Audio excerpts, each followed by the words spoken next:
Ассаламу алейкум, урматтуу мекендештер. Сиздерге Казакстан чек арага чыгып келүү, границага чыкты кирди кызматын сунуштайбыз. Сиздер үчүн ыңгайлуу жана жогорку комфорттогу унаалар, тажрыйбалуу жана кичипейил айдоочулар кызматыңыздарда. Кардарларга суу, ысык чай, кофе сунуштайбыз. Эч кандай пересадкасы жок, границага чейин барабыз жана границадан өтүүгө жардам көрсөтөбүз. Регистрацияңыз просроченный болуп же базадан чыкпай жатса, кабатырланбаңыз. Туура маалымат беребиз. Чорный списоктан текшерип беребиз. +7 926 125 0303. Биз 24 саат кызматтабыз. Маңкурчулук. Москвадагы кыргыздар орус челегинин астында манастап ураанын чакырышты. Россия Федерациясында мекендеген мигранттар башка өлкөнүн туусунун астында туруп алып, манастап ураан чакырганы коомчулуктун наразычылыгын жаратууда. Муну кийим уюштурган жана эмне максатта уюштуруп жатканы көп суроолорду пайда кылды. Жазуучу Олжобай Шакир бул көрүнүшкө маңкуртчулук деп баа берди. Манастан айлангыр маңкурттардын ураны эмеспи бул? Орусия туусунун алдында Манас деп ураан чакырганыңар курусун. Ал эми уюштуруучулардын бири Манас театрынын жетекчиси Азиз Бей Мырза уулу аталган тасма даярдоо учурунда тартылып калган. Иш-чаранын өзү жакынкы убактарда боло турганын белгиледи. Урматтуулар, шагыле бир беткей пикир билдирип талап келипсиздер. Бул РФтин Москва шаарындагы видео. Учурда даярдыктар жүрүп жатат. Жакында өзүбүз барып уюштуруп келебиз. Мыйзам ченемдүү көрүнүш. Тескерисинче колдоп жардам бериңиздер. Дүрбөп, Саманкана өрттөндү десе, Самарканд өрттөндү дей бербей. Мигрант Азиз Кендирбаевдин пикиринде бул иш-чара Кыргыз Республикасынын эгемендүүлүгүнө доо кетирген аракеттер бар. Манастап ураган чакырганыңар жакшы. Ал эми орустун туусунун алдында муну кылганыңарга жол болсун. Кыргыз болуп, орустун туусунун астында манастап ураан чакырганыңарды кандай түшүнсөк болот? Же эгемен Кыргызстаныбызды Орусияга теги Хакасиядай же Бурятиядай кылып, бир субъектиси кылып кошуп берели деген оюңар барбы? Мен жеке силердин бул кылганыңарды ошондой түшүндүм. Ал эми видеодо алдыңкы жакта сөз сүйлөп, ураан чакырган жаран Кыргыз Республикасынын өкмөтүнө караштуу мамлекеттик миграция кызматынын Россия Федерациясындагы өкүлчүлүгүнүн кызматкери Улан Кошматов экени маалым болду. Анын айтымында азырынча иш-чара өткөрүлүүчү жай белгисиз. Жакынкы күндөрдө толук маалымат бериле турганын кошумчалады. Урматтуу мекендештер, буйруса Москва шаарында жакын арада кыргыз коомчулугу чогулуп, Манас айтып ураан чакыралы деп даярданып жатабыз. Биз чогулуучу жер. Даяр болсо качан, кайсыл жерде жана саат канчада болорун кабар беребиз. Улан Кошматов Москвадагы кыргыз диаспорасынын кыргыз биримдиги коомунун вице-президенти катарында белгилүү. Булак Мекендеш пресс. Садыр Жапаров сынга алган Тамчыдагы аялдаманын ордуна жаңысы курулду. Ысык көлдөгү Тамчы аэропортунун маңдайындагы чуу жараткан аялдамалардын ордуна жаңысы курулду. Бул тууралуу Чырпыкты айылынын жаштар уюмунан билдирди. Курулуш иштерине 351 000 сом сарпталганы маалым болду.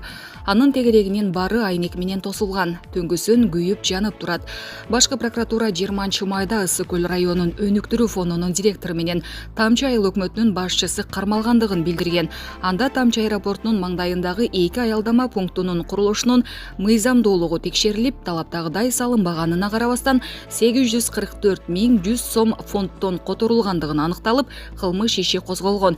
Өлкө башчы Садыр Жапаров Чолпон Ата шаарынын жашоочулар менен жолугушуу учурунда Тамчы айылына курулган аялдаманы кескин сынга алган.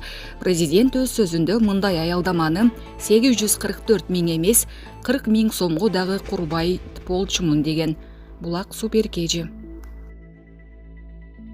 Канададагы ири өрттүн түтүнү Европанын түштүгүнө чейин жетери күтүлүүдө. Канададагы токой өрттөрүнүн түтүнү Америка Кошмо Штаттарынан сырткары Норвегияга жайылып, түштүк Европага жетет. Бул тууралуу Норвегиянын расмий өкүлдөрү билдиргенин The Guardian жазып чыкты. Канададагы өрттүн түтүнү Норвегиянын үстүн дагы эле басып турат. Ал жакынкы бир нече күндүн ичинде Европанын башка бөлүктөрүнө да жетет деп айтылат институттун Twitter баракчасында.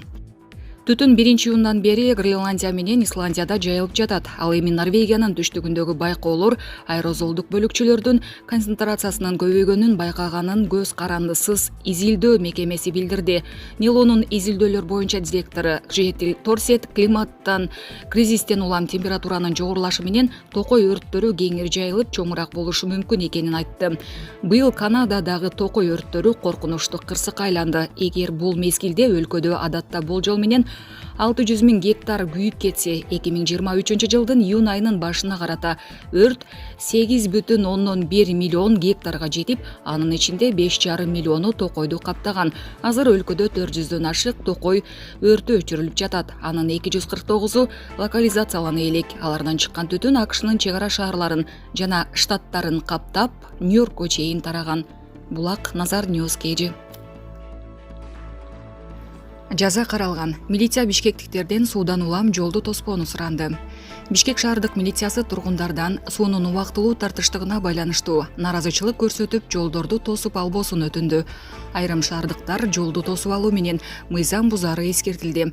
Мыйзамга ылайык жолдорду, катташуу жолдорун мыйзамсыз тосууга катышуу 100 сааттан 300 саатка чейин, коомдук иштерге же 1 жылдан 3 жылга чейинки мөөнөткө түзөтүү жумуштарына же 50-100 миң сом айып салынып жазаланарын эскертишет. Путин Украинанын контрчабуулу башталганын билдирди. Владимир Путин Украина чабуулга өткөнүн билдирди. Анын сөзүн Коммерсант жарыялады. Путиндин айтымында 5 күндөн бери согуштук аракеттер интенсивдүү жүрүүдө. Ошондой эле Путин Украина адаттагыдан чоң жоготууларга учурап жатканын, бул трагедия экенин айтып, мындай көрүнүшкө Украинанын бийлигин айыптады. Путин Украинанын чабуулу ийгиликсиз болуп жатканын, ага Россиянын заманбап курал жарагы себеп экенин айтты. Буга чейин Россиянын министри Сергей Шойгу Украина 4-июндан бери контрчабуулга өтүүгө аракеттенип жатканын билдирген. Булак Назар Ньюс Кежи.